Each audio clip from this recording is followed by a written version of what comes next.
Salut! Il existe plusieurs choses à savoir avant de se lancer dans la connaissance de tous les accords majeurs et mineurs sur tout le manche. Tout d'abord, il faut connaître les accords ouverts de base, car ce sont ces positions que l'on va transposer, repérer bien les fondamentales. Il faut également connaître les notes des deux cordes graves, ce qui va nous permettre de situer la fondamentale de l'accord recherché, et nous servir de point de repère. À partir de là, lorsqu'on cherche un accord, on aura deux repères différents, un sur la corde de Mi et un sur la corde de La. Par exemple, pour retrouver toutes les positions de Do majeur, on aura un repère sur la corde de La et un repère sur la corde de Mi. Chacun de ces repères va permettre de retrouver deux positions différentes du même accord. Une qui se construit par derrière la fondamentale, ici la position ouverte de Do,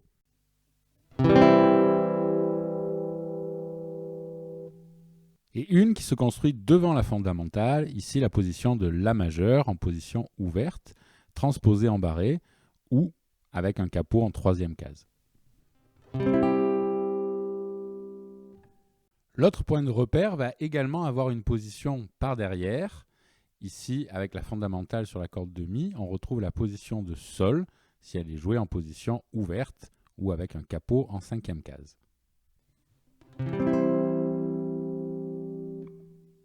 Et une position devant la fondamentale, ici la position de Mi majeur quand elle est en position ouverte. On retrouve un Do majeur avec un barré case 8 ou avec un capot à la huitième case. On obtient ainsi ce que l'on appelle le système caged, en rajoutant la position de Ré, qui est à cheval entre la position Mi et Do à l'octave. C, A, G, E, D.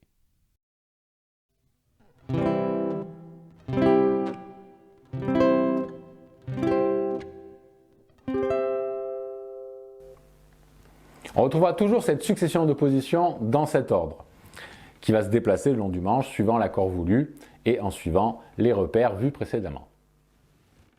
Pour travailler efficacement cette visualisation, je vous propose de travailler par triade, c'est-à-dire l'accord au plus simple, fondamental, tierce, quinte, sans note doublée. Voici ce que cela donne sur les trois cordes aiguës et toujours pour un Do majeur.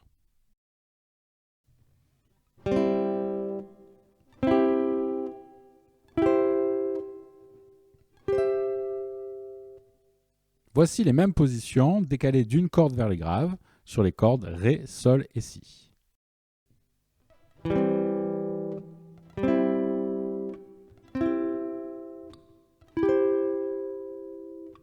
Voici ce que cela donne sur les cordes La, Ré et Sol.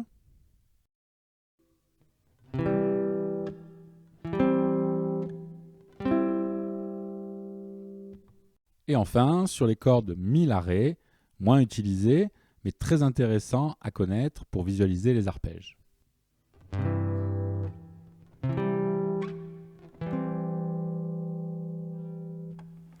Efforcez-vous de bien connaître l'emplacement de chacun des intervalles de l'accord, ainsi vous pourrez facilement transposer chacune de ces positions d'accord majeur en triade mineure ou pour un autre type de triade. Je vous propose donc de répéter le même exercice qu'on a vu précédemment, mais cette fois avec les triades mineures. Donc voici les positions pour un accord de Do mineur sur les cordes de Sol, Si, Mi.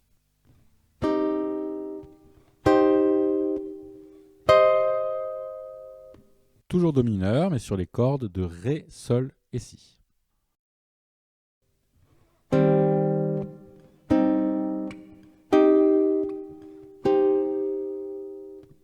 Passons maintenant aux cordes La, Ré et Sol.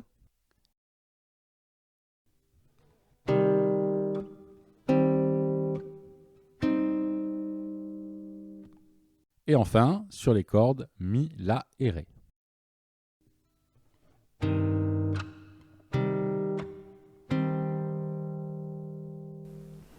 Bien connaître toutes ces positions va vous permettre beaucoup de choses, notamment par exemple choisir le renversement adapté à un style de musique. Pour un Do majeur dans un style pop variété, je vais plutôt choisir un accord en position ouverte.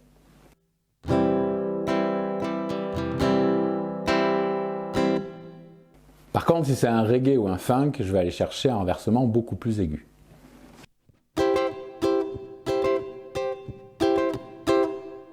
Connaître ces renversements va vous permettre également d'enrichir un accompagnement joué par une deuxième guitare qui jouerait des accords ouverts par exemple.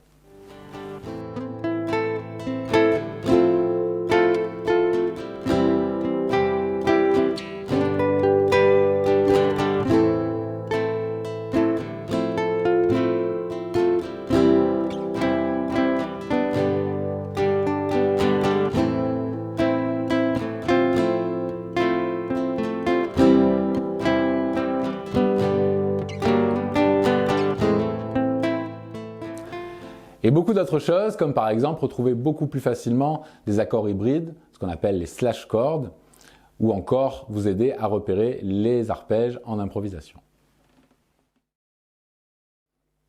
Et voilà, ce cours est terminé, j'espère qu'il vous a plu. Si c'est le cas, n'hésitez pas à vous abonner, à me laisser un commentaire si vous avez des questions, et on se voit dans une prochaine vidéo.